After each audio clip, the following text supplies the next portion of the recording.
Hey all, today I want to talk to you about Freud and meditation.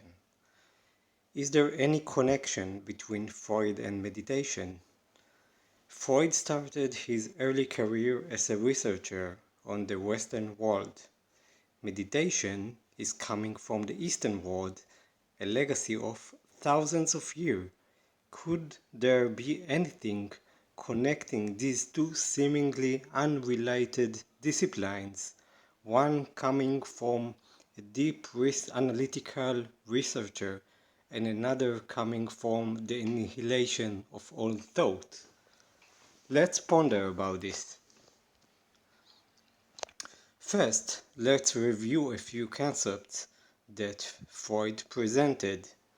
The first one, the id. The id is the basic needs. It's the animal of us. It's the back of our mind. It's the basic necessities. It's what drives you. It's what frightens you. It's what shocks you. It's not the analytical mind. It's the basic animal inside you. And as much pervert as Freud was, it's also the sexual part inside you. This is the id. It's what drives you. Now let's jump the ego that Freud presented into the superego. The superego is the reverse of the id. It's the analytical thought process. It's your consciousness. It's what tells you, do this. This is not legitimate. Don't do this. This superego is in contradiction to the id. It's the reverse of it. It's what tells you what's right and what's wrong. It's what irritates you. It's what makes you unsleep at night because of thoughts. This is the superego, the consciousness. In the middle, there is the ego. This is you. This is what is trying to mitigate the reverseness of the id and the superego. It's standing in between like a person in jail trying to think what to do about his deeds and his punishers.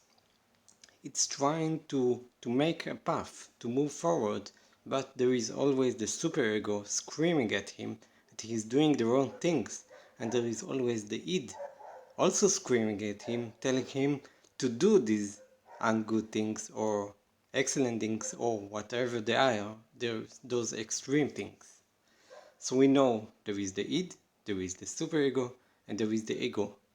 Now the common thought about the relationship between meditation and Freud's is that the meditation ego is just by coincidence called ego. It's mainly Osho that called it ego. And Freud also got upon this concept and calls this an ego. But these are two different egos. This is the main concept. It's only by coincidence that these two are called ego. This is the common thought. But what I want to suggest to you is that maybe the meditation ego is the same as Freud's ego. Why is that?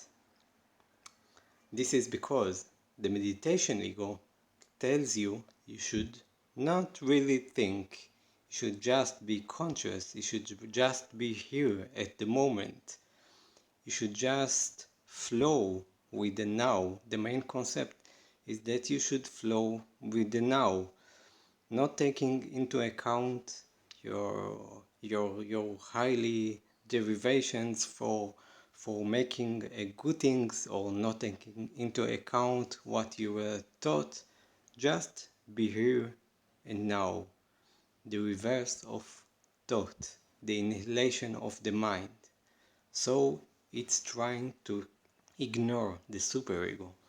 However, there is also the id on the other side. The id is trying to tell you, do this, do that, without thinking. Now, the id may sound similar to the ego, to the meditation ego, but the id is trying to tell you to achieve things, to do things, to go further, to climb mountains. But the meditation ego is trying to tell you you don't have to do anything. There is only now, and now doesn't really exist, or maybe it's the only thing that exists. So you should just be there. You should not try to achieve too many things. You should just concentrate on the now, one target after another. But the main issue is that it's in the now. And the ego of the Freud's ego is what battling between these two extremes. Now this ego which is battling in Freud's ego between the two extremes, where is it? It's not in the past where the id is. Remember, the id is coming from animals. Animals is related to the past. It's what we came from, and not related to the superego. The superego is related to the future. Oh, what will happen if I do this? What will happen? What will people tell? But the ego is trying to live the now. It's only trying to make its way and its path through the now. So it's very similar. The bottom line is that we can find similarities between the meditation ego and Freud's ego. It doesn't necessarily mean they are the same. It doesn't necessarily mean they are different, but we can learn from both and thus pave our way to a better understanding of the now and the generic ego, if it exists anymore. If you like this presentation, then please comment and tell us what you think. We highly appreciate any feedback and any suggestions. You can comment here below the video or just go to justmeditate.blogpost.com.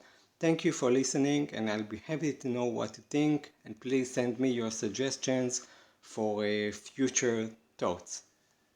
Bye.